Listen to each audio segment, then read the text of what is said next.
पुढची बातमी पाहूयात। कोकणातील शेतकऱ्यांना मोठा दिलासा मिळालाय। शेतकऱ्यांना काजूसाठी यंदा 130 रुपये दर मिळणार आहे।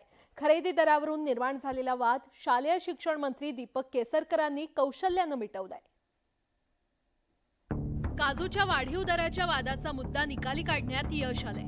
आचारसंहिता संपल्यानंतर सरकारने मंजूर केलेले 200 कोटी रुपये शेतकऱ्यांना मिळणार आहेत। सध्या 110 रुपये दराने काजूची खरेदी होते। परिणामी दीपक केसरकरांसोबत झालेल्या बैठकीत सरकारचे 10 रुपये आणि कारखानदारांचे 5 असे 15 रुपये अधिक दर देण्याचा निर्णय झाला। परिणामी सरासरी 130 रुपये दराने काजू खरेदी होणार आहे।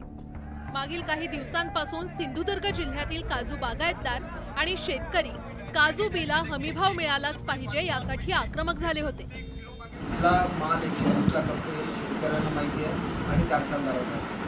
तो माल सध्या 115 रुपयाने विकला जातो मार्केटमध्ये, तोच माल 120 आणि जो 110 ने खपला जातो तो कुठला माल आहे हा शेतकऱ्यांना माहिती आहे। यंदाच्या वर्षी पुरते तोडगा सीझन संपत आलाय। तोडगा आहे। शेतकऱ्यांनी 125 ते 130 रुपये या खरेदी दराचं स्वागत केलंय। तोडगा निघाल्यामुळे काजू खरेदीतील अडथळा आता दूर झालाय।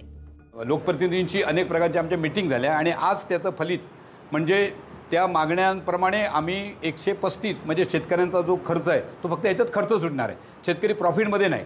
परंतु आमची ही लढाई चालू राहणार आहे। येत्या पावसाळी अधिवेशनामध्ये किंवा हे सरकार बदलल्यानंतर आमच्या मागण्या मान्य होतील अशी आमची त्यांच्याकडे अपेक्षा आहे। सध्या तरी आम्ही त्याच्यावरती खुश आहोत आणि त्याच्या पुढील मागण्या आम्ही साहेबांना सांगितलेल्या आहेत। आयात शुल्क आहे, त्याच्यानंतर वायनरी प्रोजेक्ट आहे, त्याच्यानंतर अनेक म्हणजे काजू रिलेटेड असे बरेच प्रश्न आम्ही सांगितलेले आहेत। ते जशी आचारसंहिता संपेल त्यानंतर पटकन ते इम्प्लिमेंटेशन केले जातील, त्याच्यावरती चर्चा केली जाईल। वाढीव दराच्या मुद्द्यावरून सावंतवाडी, दोडामार्ग आणि वेंगुर्ले या भागातील शेतकऱ्यांमध्ये वाद निर्माण झाला होता। अखेर त्यावर तोडगा निघाल्यामुळे सर्वांनाच दिलासा मिळालाय। भरत केसरकर, न्यूज 18 लोकमत, सिंधुदुर्ग।